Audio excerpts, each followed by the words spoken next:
All right, and we're recording. Thank you, Tammy, for being here again tonight. I'm hopeful that some of our friends from far-flung areas will be joining us remotely.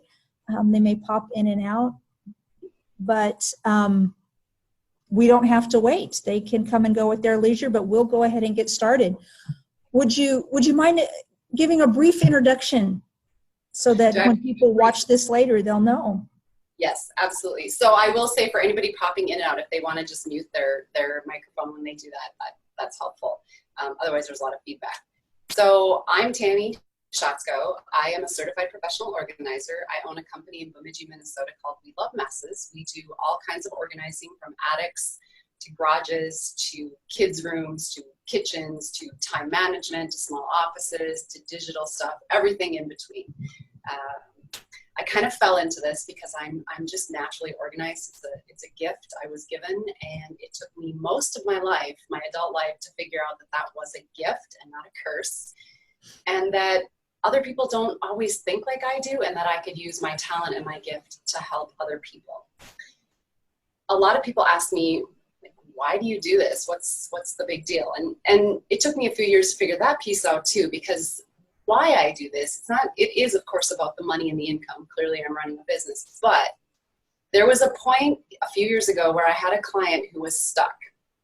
She wasn't able to let go of anything, although she articulated she really wanted to. It just wasn't working for her.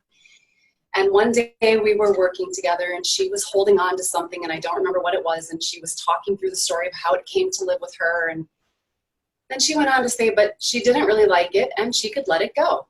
And it was just like this light bulb moment, and she turned and looked at me and she's like, oh my gosh, I don't have to keep all this stuff. Thank you.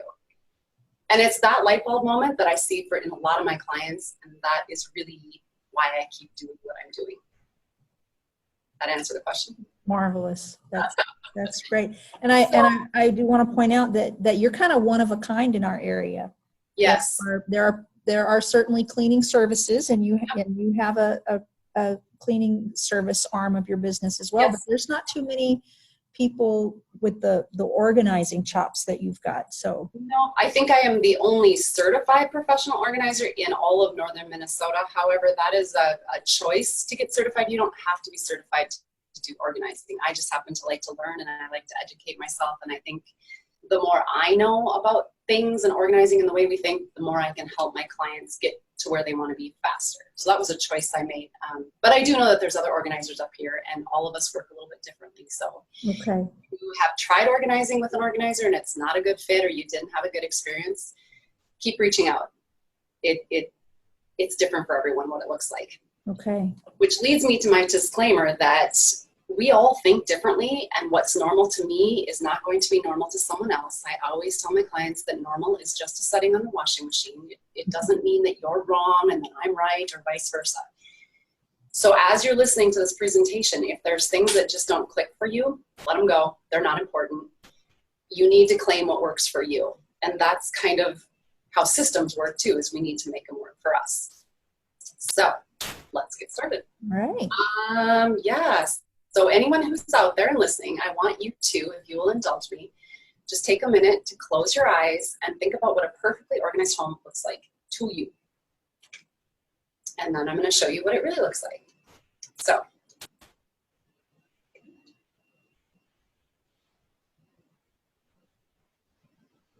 there is no such thing as a perfectly organized home.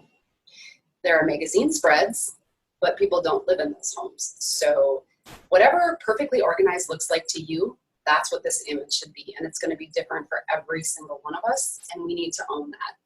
People fall over themselves trying to make their homes, or wanting to make their homes look like a magazine spread, and they get stuck because it's not possible. We're busy making memories in our home. So don't get stuck in that space. And like I said, normal is unique to each one of us. I also like to share with people that when I think of perfectly organized desk, this is what it looks like to me. This is what I would like it to look like. When I'm busy, when I'm overwhelmed, when things aren't working so well, or I'm falling behind, this is what it actually looks like in my world.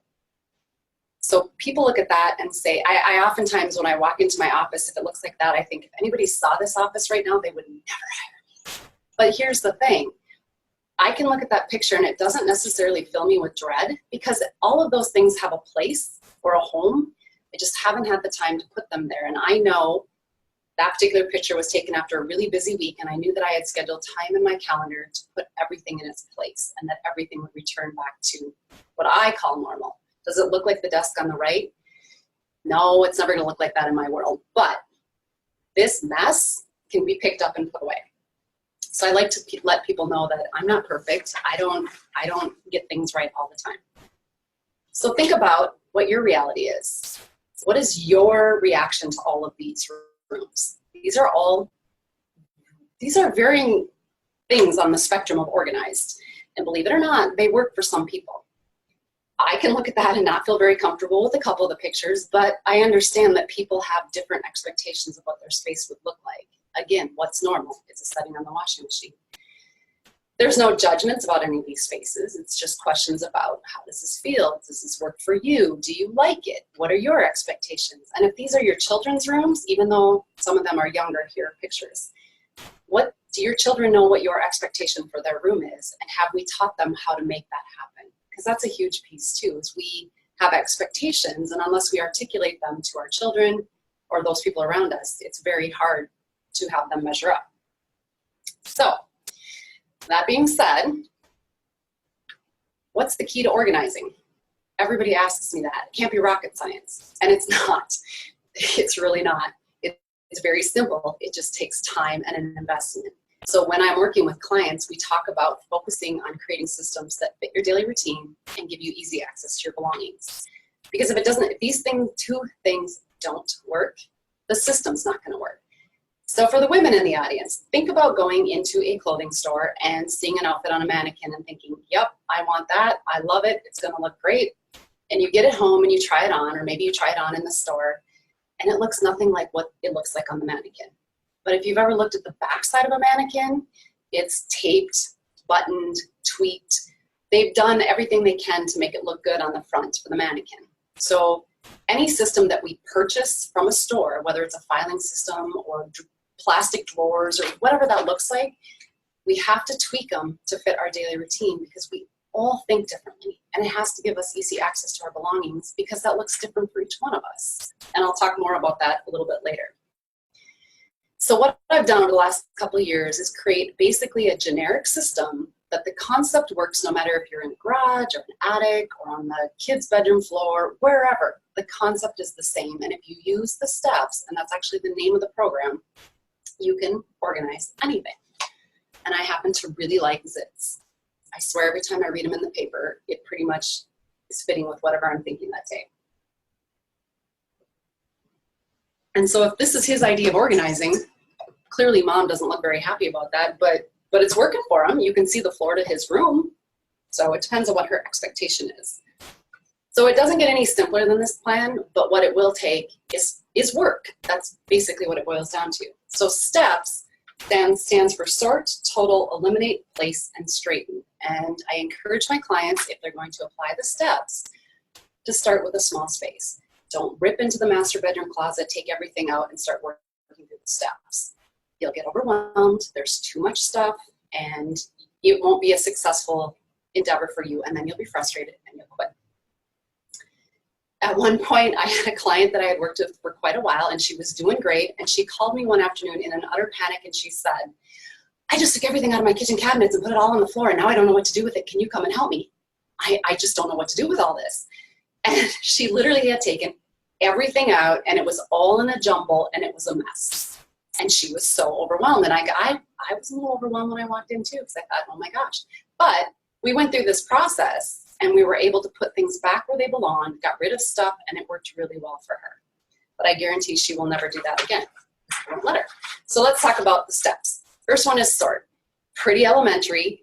It's literally the manual process of putting like with like. It's the essential first step. If you don't put like with like, you won't be able to know how many you have.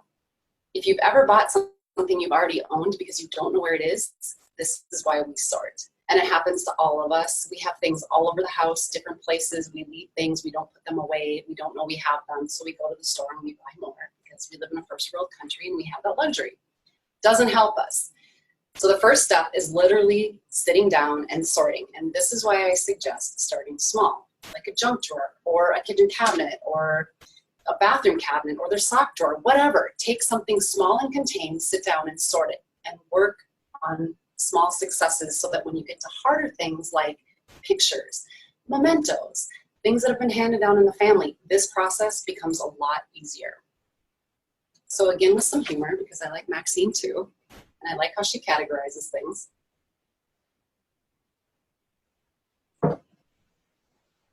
So once you sort, we need to total. It's impossible to decide how many things we need or can use if we don't know how many we have. So once you've sorted, you can total up your items. And something to be aware of as you're totaling up things. Let's take the kitchen, for example. Again, talking about normal and what's normal for us and how we use our space. If I'm in a kitchen with a client who's a total foodie and they have 8 spatulas, I'm probably not, as a professional, going to question that a whole lot. And we'll talk about that in the next step. But if I'm in a kitchen with someone who doesn't really cook and really just has a kitchen because it came with wherever they are living, and they have 8 spatulas, and we're totaling that up, we're probably going to have a discussion about how effective and useful having 8 spatulas is. So, sort and total. The next step is eliminate, and this is the one that makes everybody shudder. And if I had a dime for every time a client or a client's spouse or significant other has asked me if I'm going to make them get rid of everything because I'm a professional organizer, we could go somewhere warm and have a really nice cup of coffee, because that's not what I do. My job is to come in, help people sort, total, eliminate, discuss what fits where, what feels good, how they want their space to be. I would never tell someone to get rid of something. That's up to them. I might lead them down the path of many questions as to why they're keeping something, but ultimately the decision is there. Again, no judgment. What do we surround ourselves? Do we choose things that we use, need, and love? Do we have room for everything? Or is it overwhelming how much stuff we have? We need to honor what we have in our space, not from yesterday, not for tomorrow, but for today. And this process needs to continue. Easy decisions to eliminate are duplicates, broken items, trash. It's time to let them go. Harder decisions are mementos, pictures, things that have meaning, but we really need to be brutal with our thought process on this. If a person thinks about it long enough, the answer to do you need, use, or love this is always going to be yes. Because if you're like me, I can think of 15 reasons why I might need that item. But the fact is, I probably don't need it if I have to think about it that hard.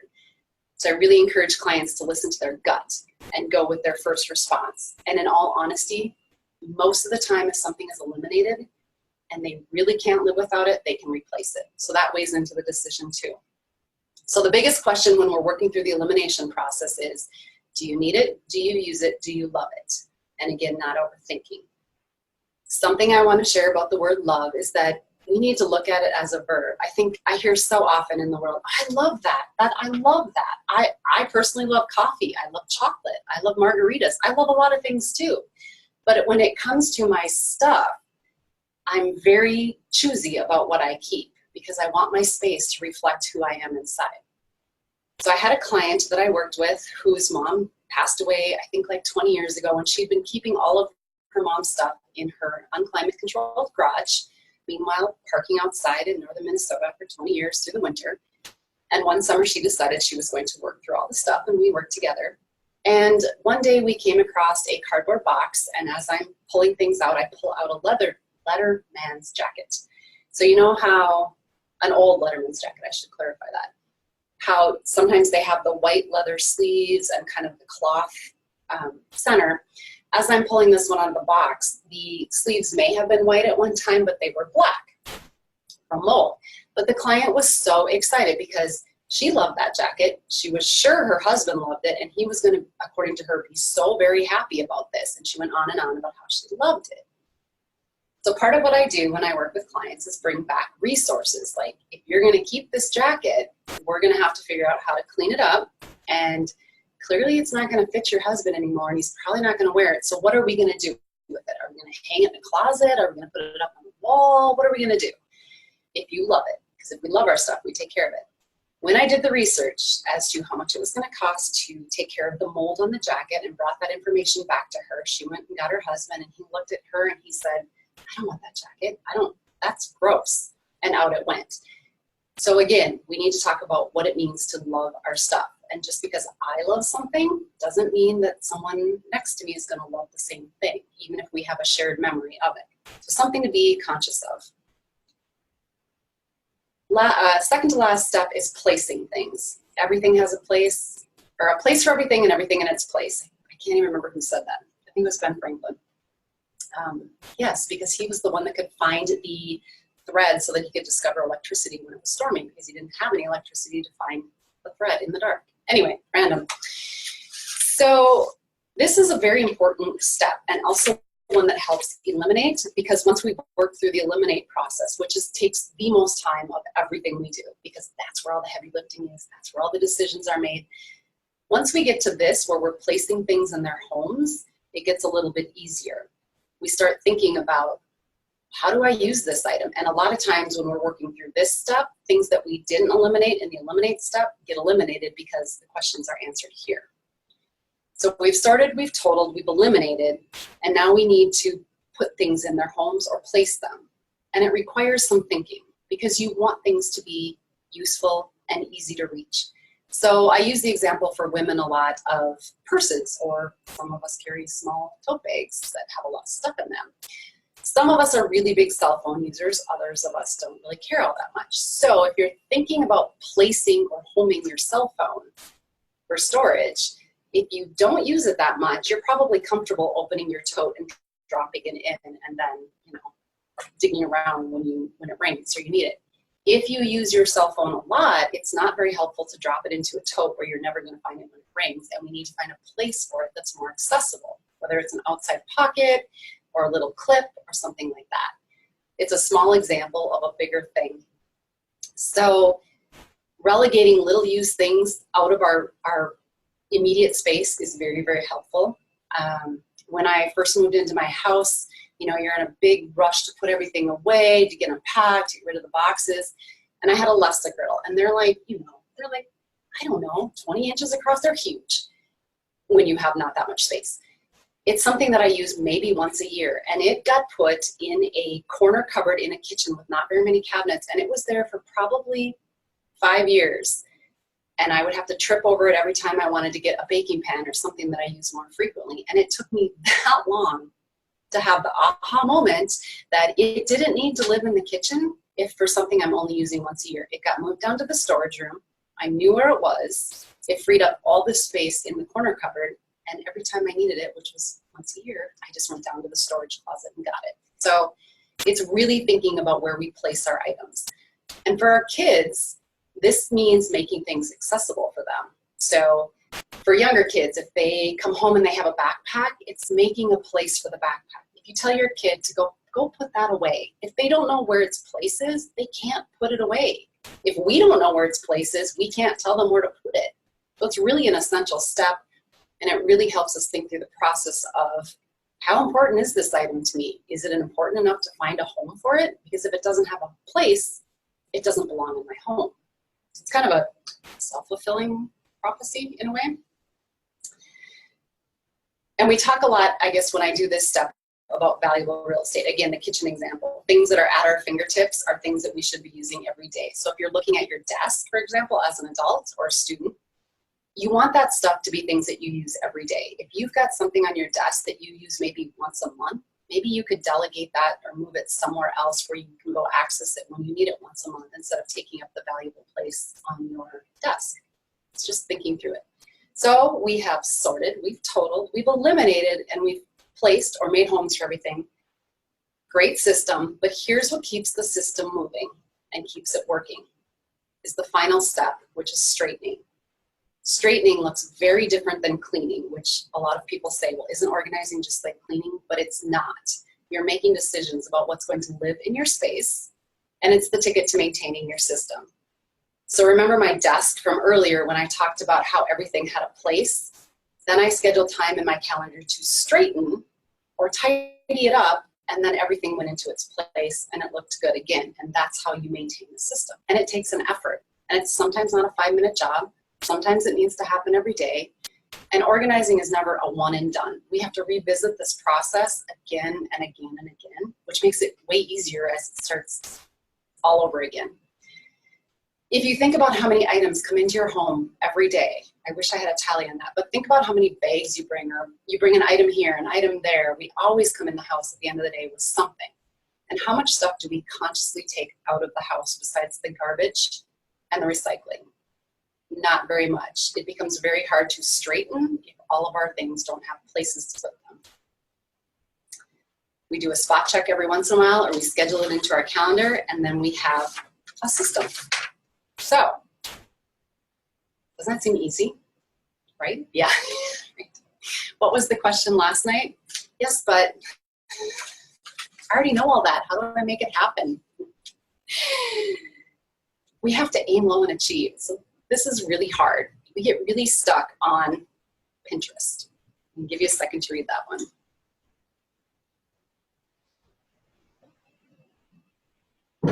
I have clients tell me all the time they want it to look like Pinterest, and I just think to myself, I want everything in my life to look like Pinterest too, but the reality is there isn't enough time in the day always to make Pinterest projects, and we get stuck on it needing to be perfect, and then we don't do anything. So I like to tell people to aim low and achieve, and that seems rather counterintuitive, but it's building on our small successes. So for example, I have a brother who does triathlons. He's younger than me, just only by 2 years, but he's amazing. And I have absolutely zero inclination to run, bike, or swim at any length that like he does. So one night, he and I were chatting, this was a few years ago, and I probably had a couple glasses of wine. I started teasing him about it. I'm like, what on this green earth makes you want to go out and run 50 miles or 26 or whatever it was at the moment?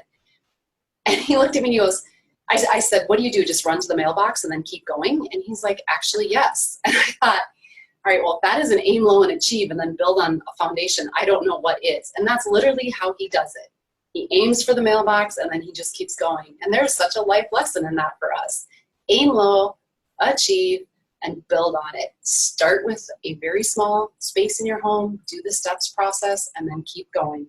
Pinterest, as much as I love it, we call it Pinterest porn, and it gets us stuck into perfect. Nothing is Pinterest perfect.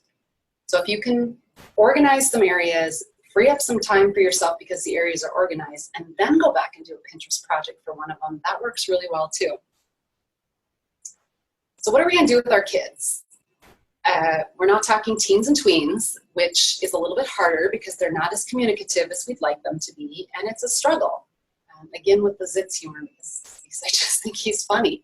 The biggest thing I can tell parents for teens and tweens, and actually all parents, myself included, is the only way to teach them organizing habits is to model them, which is really hard because most of us just want to say, go clean that up or go do whatever when we're disorganized ourselves. And it's a life change, it's a paradigm shift, and it takes a lot of work to do it, but they look to us for expectations and how to do things. So the only way they can learn from us is if we do it ourselves, which is why I don't like getting stuck in Pinterest perfect. So let's talk about some specific examples and situations for teens and tweens. We wanted to talk a little bit about staying connected and what that looks like. It's a huge challenge for the families especially as they enter the tweens and teens, and they again get less communicative. It's harder to reach them. It's harder to, I don't want to say control them, but we're less connected to their activities and what's happening. So I'm going to give you a few tips for trying to help keep the family connected and what that looks like. Two things that have been really impactful is hold the weekly family scheduling meetings and sign up for a shared email address. So when we're talking about the weekly family scheduling meetings, a lot of people do these on Sundays. That works really well to do it at the beginning of the week. This is your opportunity to talk about scheduling. What's going on in the family this week? Who needs to be where? Who needs snacks? Who needs papers? Who needs transportation? Who needs food? What does that look like? These weekly family meetings are not a good time to have in-depth conversations about why Johnny got a D on that test last week. Because once you start having those conversations during the weekly family scheduling meetings, the kids aren't going to want to come.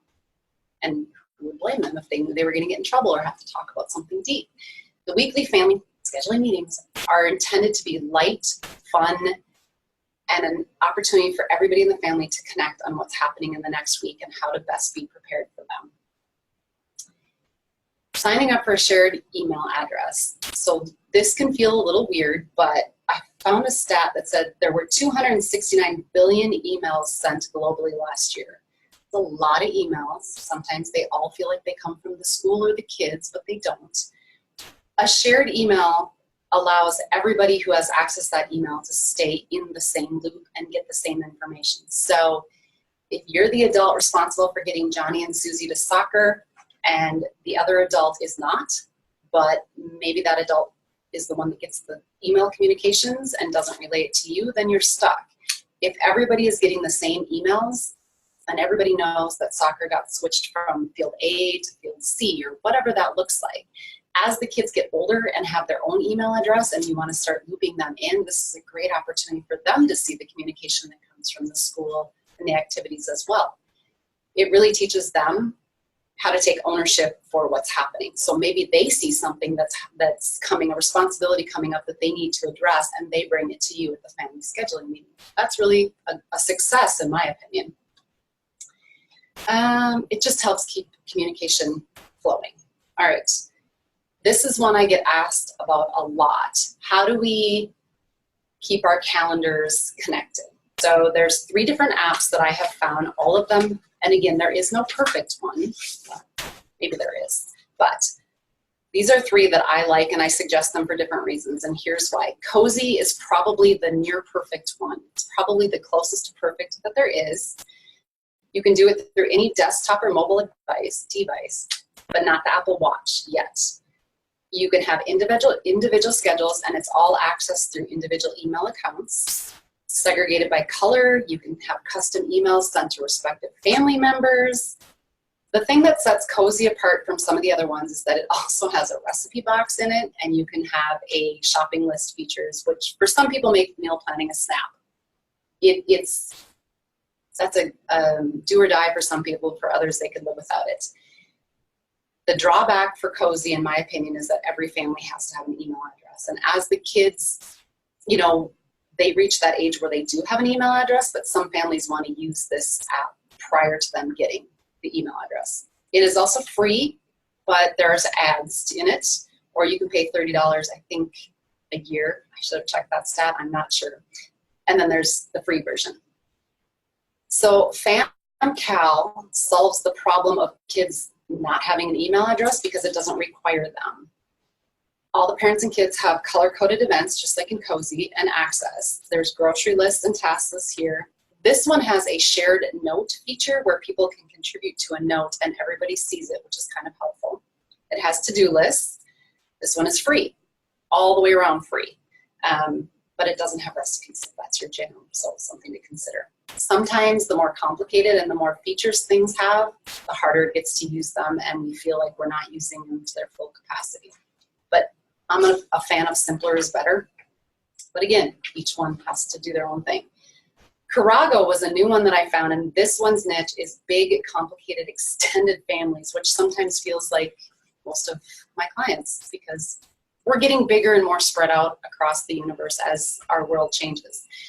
So this one, there's no limit to the number of members you can have. Individual access, you can have an email address or not have an email address, it doesn't matter. Each person gets an account, so there's a master calendar, but not everybody with an account has access to that master calendar. So in other words, if you have a big extended family or you're doing some planning, you have the master calendar, you control who sees what events, which I think is kind of a nice feature depending on how you need to use it. So it's something to think about. How are you going to use this app? What are your needs? And then looking at these 3 different ones. This one also, you can use photos, lists, notes, and themes. Also has a quick weather summary because apparently that's important. I don't know. And it's free. The drawback with Carago is that it's for Apple only, where Cozy and FamCal belong to. You can get them in the Google or the Apple Play Store. So that's that on apps. I am a really big fan of a hybrid system that also uses a paper calendar. And I like this paper calendar the best when we're talking about the family scheduling meetings, because I'm a visual thinker. I like to see things spread out. I have a calendar on my wall right now, and I backward plan a lot, or I'll circle a date, and I'll talk about that a little bit more about graduation planning. But I like to use a whiteboard, and I would suggest for families that they keep it in a very prominent place where everybody is seeing it. And when you have your weekly family scheduling meetings, do it around this paper calendar. Everybody can still have their phone and their app, but this gives a visual representation of what's happening. And then as the kids get older, it's great to put one of them in charge or alternate updating it and what that looks like. It also gives them the opportunity to take whatever paper comes from school and put it right on the calendar without having to run it through mom or dad, and then things don't get dropped through the cracks. So, other ways to manage family access, and I don't like to say necessarily control it, but sometimes we need to cut down how much time the kids can be on the internet. So 2 different thought processes here. One is to use a password manager, and I'm a fan of LastPass, but there's also 1Password. The gift for this is that LastPass saves passwords. So it doesn't matter if I'm on my phone or my computer or my tablet. Across the board, I can access whatever website without having to remember the password because LastPass has stored it for me. This was a lifesaver when we were doing college applications, and my children would, create a college application and not be able to remember their password. They couldn't remember their password into Google. I can't even tell you how many times we had to reset that. This, it all goes right in there. If they make a change, it also goes right in there. So of course there's some parameters. You don't want to give them access, I'm going to guess, to your credit card information or things like that. But there's ways to decipher who gets to do what in these password managers. And it has been a lifesaver all the way around. The other piece I put on here is to manage the Wi-Fi access as an incentive. So maybe you need everybody to focus at the family meeting, so you cut the Wi-Fi off. Or you need them to complete some chores or participate in something, and once they do that, then you give them the password to the Wi-Fi. Things like that is working with something they already have as an incentive, and it's something they need and use, and we can keep them moving forward, straightening their rooms or filling out their college applications or whatever they need to do by using this as well. Let's see. Okay.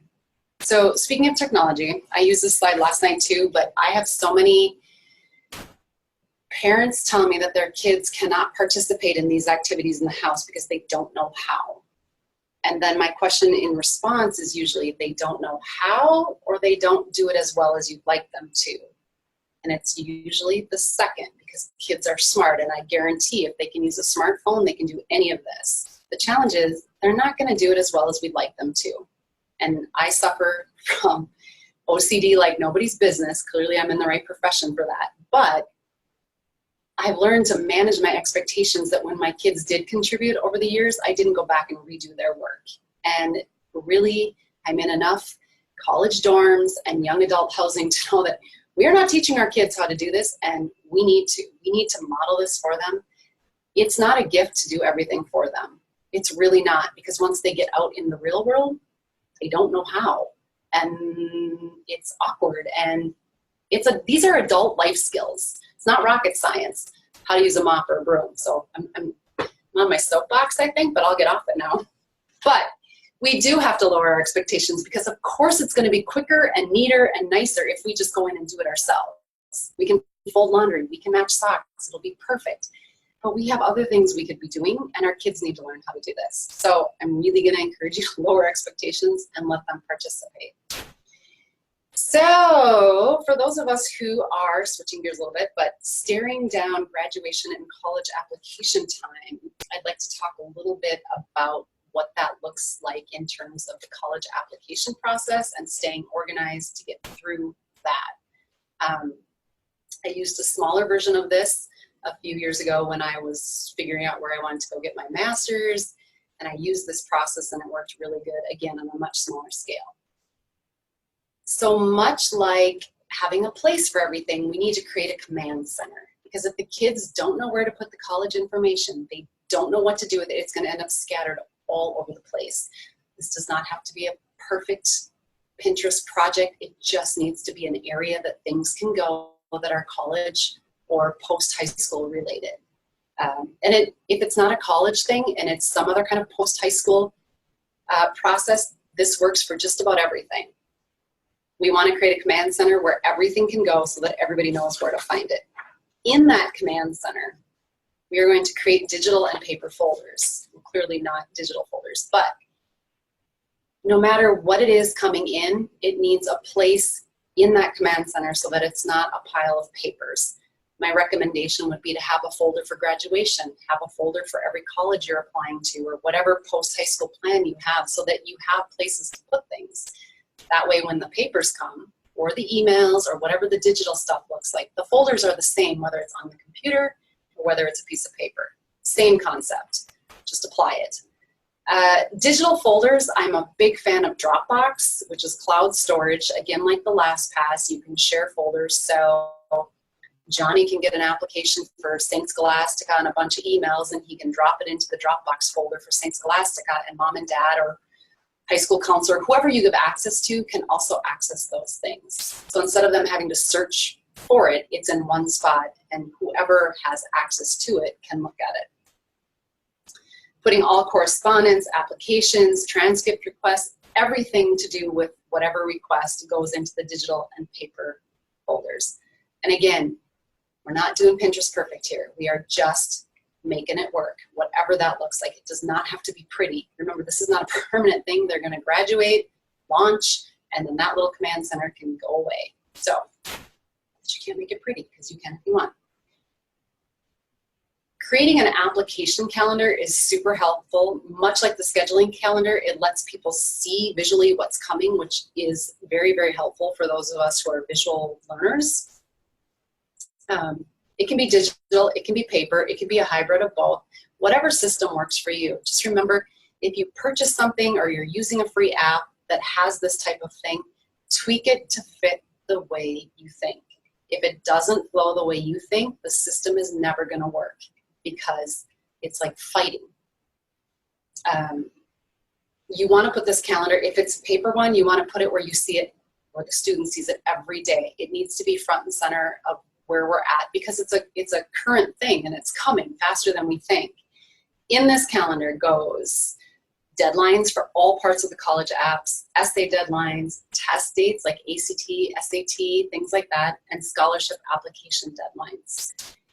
Once you get those deadlines in there, then we backward plan like crazy. It is so much easier for all of us to put, you know, May 1st is the deadline for this application, but then looking at the application and making backward steps as to, okay, I need to have my essays done by this. I need to have my transcript sent to them by April 1st, rather than getting to the end of April and go, oh my gosh, I have to do all of this today. If we chunk it and break it into smaller pieces, it's not only easier for them to understand what they need to do and deliver, but it's less of a wait for us, because we know it's coming and we know it's going to be taken care of. Wait for us as parents is what I'm thinking.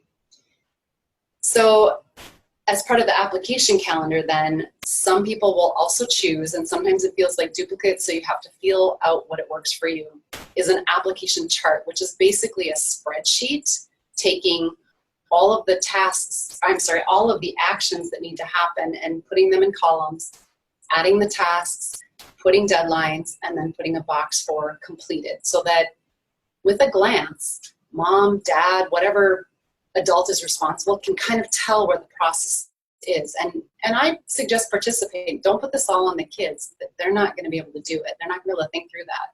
But it's taking that, for example, most of us have to write college essays, taking that essay and breaking it down. Okay, it's due May 1st. I'm going to have a rough draft due by, I don't know, March 15th. And as part of that, I need to talk to whoever I want to interview for that essay, and what does that look like. So it's backward planning again, which is a huge part of this. Otherwise, it's overwhelming. Once we backward plan and chunked it down into bite-sized pieces, it's much easier to complete these things. Because I feel like both my adult kids were kind of checked out their high school year, the senior year. I think they call it senioritis. I mean, they're invested in their future, but there's so much going around, and there's so many unknowns, and some of them shut down because it's scary. So my goal is always to keep it more manageable and attainable for them. Let's see.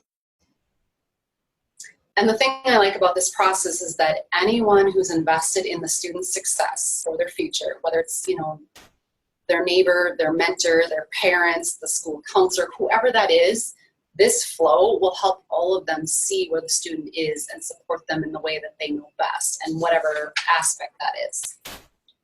And of course, to successfully use that system, we have to use the STEPS program, which is to sort the stuff upon arrival, whether it's an email or paper or whatever that is, total what needs to stay. Lots of times there's multiple requests for the same item. You've got 15 requests for transcripts in the same school. You don't need to keep all of them. Eliminate what's not needed, delete them. Place the papers or the projects in their home, put them in their folder, whether it's paper or digital, and then straighten it up. And it doesn't have to be once a week. I just arbitrarily pick that. It's once a month because it doesn't see very much use. Whatever that looks like to you. But straightening is going to help everybody keep on task. So it seemed a little weird to talk about college before graduation planning, party, that kind of thing, but it's kind of simultaneously happening. So that's why I kind of talked about college first. But now a lot of parents will ask me as they approach graduation, what does that look like? How do I do this? Oh my God, it's coming up at the end of the year and I'm so overwhelmed, I don't know where to start. So we've kind of chunked it down into choosing the date, which feels for a lot of people counterintuitive, but if they pick the date in September for the following spring, it gives everybody the opportunity to A, see what's coming, extended family or whoever needs to travel to put it on their calendars and be ready. And then we backward plan that date. And we start with the same calendar, the same planning calendar. We start talking about venue. We get grad pictures on there. We do invites. All of those things that are part of the graduation party, we need to backward plan and have deadlines for them. Otherwise, we come up to the week before and we're overwhelmed because all these things need to happen and we haven't planned for them. And again, chunking them and putting them into smaller pieces make it much easier to check off a list. It's much easier to check off, I need to check off 4 venues, or I need to check out 4 venues before April 30th, than it is to go, I should probably look at some venues because I don't know where we're going to do this party. We want to succeed. We want our kids to graduate, want them to have a party, and then move forward. Graduation year is a great time to sort mementos, and I, again, don't recommend waiting until May 1st because it's overwhelming. There's so much emotional flood that comes for parents and for the kids during the year that this should be a slow process. And it's hard. If you haven't used the self-limiting boxes that we talked about yesterday, this is going to be a lot more challenging. But again, it's bringing it all together and sorting it. It's totaling up what you have from each year. It's eliminating what you don't need. So if you've got 16 math papers from Johnny's second grade year, maybe you don't need all 16. Maybe you can eliminate 15 of them and just keep the one that makes him really happy or makes you really happy or whatever that looks like. Place them in a home. And then as you get closer to graduation, you can straighten them and use them somehow, whether it's at the graduation party or making them some kind of memento book, whatever that looks like. But they're all in one place. Everybody has access to them. Again, with the Pinterest Perfect for the graduation party, it's not about Pinterest. Yes, everybody wants to have a beautiful graduation party. We want our kids to feel loved, but it's really more important about holding the space for them that day and people supporting them as they move forward into the future than it is about having Pinterest Perfect everything. So cut yourself some slack if you can and let it go. This was easier with my son, by the way, than my daughter. She wanted Pinterest Perfect, and that was a little more challenging. But it's not worth killing ourselves over because, again, it's a very, very short time span. And I, as a mom, was very emotional, much more emotional than I thought I was going to be about graduation. So it was really good to have done all of this stuff previously so that when graduation rolled around, I wasn't as stressed about the situation. I did find this resource for parents that I really like. It's called Grown and Flowin'. Parenting Never Ends. It's written by 2 women, and there's a lot of blog posts about, and they're authentic and real blog posts about high school years, college years, what to expect, different viewpoints, things like that. The favorite one I read was, it was after 20 years of mentally juggling over 4 lives, after 20 years of mentally juggling our 4 lives, this is strangely unsettling. And as I read that blog, I totally identified with the empty nesting and, you're so busy in the infant and toddler years and things are crazy and you don't really check in with each other and then the kids grow and they launched, and all of a sudden the space is different, the feelings are different, we're kind of on new territory. It was a great blog post, and kind of all of their blog posts are like this, and it talks about how to prepare yourself for college, how to prepare the kids for college, so I really recommend checking that one out. How we doing, Hartley? Questions? Doing okay? Yeah, doing just great. Thanks. Awesome. All right, so wrapping up, of course, the core message is to use the steps process for organizing. So sort, total, eliminate, place in its home, and then always maintain with straightening. We talked about keeping families connected, organizing the family calendar, prepping for college, planning the graduation party. That's a lot of information. So I wanted to leave you with a couple of really simple tips for decluttering that really have nothing to do with graduation, but are life skills for all of us, young and old. And my favorite top organizing life hack is the donation box. In my opinion, this is the best idea ever. So the way I utilize this personally is I have a bag in my laundry room, and anytime I have worn an outfit, or when my kids were younger and they wore an outfit and it didn't fit them anymore and I washed it, I would put it in a container. Instead of putting it back up in their closet to be sorted later, it would go in this container, and once the container was full, it got carted off to a donation place, and then another container got put there. So it's kind of that in and out, in and out, in and out process, but there was always a container available. It has grown as I've worked with clients into encouraging clients to have a donation box in the foyer or the mudroom, or accessible to the family, so that as kids make decisions about, you know what, I don't really read this book anymore, they have a place to go with that, because the definition of clutter is really delayed decisions. And I can't tell you how many times I've worked with clients who already know what they want to do with this item. They don't like it, they don't love it, they don't use it, they don't need it, but here it sits. Donation box gives us all somewhere to put things, everybody in the family. And once the box is full, the car, take the donation, and another box start. It helps perpetuate a cycle of moving things out of our house, and it makes tiny decisions more accessible for us. So that's my soapbox about donation boxes. If you're still stuck, and that was a lot of information, here's a couple different options. We have some great clutter flow charts, and they are literally that. They start with the question, it's literally a flow chart. You start with your item, and then there's questions. Do you need it? Do you use it? Do you love it? If the answer is yes, you go this direction. If it's no, you go that direction, and ask more and more questions, and helps you process through, what in the world do I do with this one item? I have clients I have given this to who have laminated it and use it every day, and I have other clients who have used it once or twice and are like, yeah, I got this, I'm good. It's just a useful tool if we're stuck. Another idea is the quick pick, where if your house is feeling messy and overwhelmed and you just don't know where to start, just pick one spot. Doesn't matter where that spot is, just pick one, set a timer, and roll. Set a timer for 10 minutes if you can. If you're still rolling after that and you have time, keep at it. If you're done and you're churning, walk away and start again tomorrow. Another option for the quick pick is to use a hula hoop to define the space that you want to work on. So some people will put a hula hoop down and say, just going to work on the stuff in this space. I'm not going to worry about what everything around me looks like, only this space. So it's defining an area you can work on, because literally the only way to get unstuck is to just, it's like exercising, you know, or weight loss. The only way to get moving is to start. And the Clutter Buddy is another favorite of mine, and that's basically finding somebody that you can be accountable to or with on the process.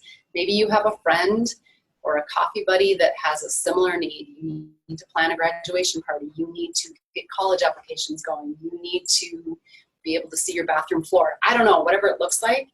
And you two hold each other accountable and say, all right, I'm going to spend 5 minutes on this today. I'll text you when I'm done. That little piece of accountability can keep us moving forward. One thing about the Clutter Buddy is I don't recommend picking family members, because sometimes that gets a little sticky and that there's some judgments wrapped around there. But again, you know, it's whatever works for you. Just because I don't think it's a good idea doesn't mean it's not going to work for you. So if you need more than that, I am here. I love questions. I love getting emails. There's never a dumb question. Sometimes there's questions I've heard before and I have a really easy answer. Other times I have questions where like, wow, I've never thought about that. And it excites me to go research, what could we do with that? What is the answer to that? Here are some resources. So we have a We Love Messes Facebook page. I try to post a lot of resources on there, a lot of different ideas. We have a website. There's probably about 18 months of weekly blog on there on different subjects. And again, contact us. Email, no, I don't Twitter, sorry. Email, Instagram, Facebook, or call me, text me. I would love to hear from you. So thank you very much for joining us this evening. Back to you, Harley. All right. Thank you so much, Tammy. This has been really helpful, and I'm going to watch this with my 16-year-old. Ooh, I will want to hear how that goes. Yeah, because I feel like this will offer him comfort too, because as he gets closer to graduation and things start, in addition to the responsibilities that he already has at school, as things start increasing, he's going to have some new tools to keep overwhelm at bay. So I think there's that whole fear of the unknown too. Like, we have no idea until we've been through it once. We have no idea what that process looks like, and it's going to look different to every single one of us. And the sooner we start it, the better off we're going to be in the long run. Yeah, exactly. So this has been really helpful, and I anticipate that the 2 videos that you've done for us last night and tonight will be getting regular traffic, because as people, maybe they don't feel like they need it tonight. Well, things could be different next week, and and you'll still be there, and this resource will be there, and so. And I forgot to say too, if anybody wants the Clutter flowchart or a Clutter flowchart, please drop me a Facebook message, send me an email. I am happy to send out a PDF. Hartley's got the kids Clutter one, I think. Yes. I have like a bunch of different ones. So we have one for paper, we have one for holiday, we have one for mementos, we have a basic one, we have I'm Stuck. Please, they're great. Marvelous. Thank you so much. This has been a pleasure. Thank you. Thanks, everybody. Good night. Good night.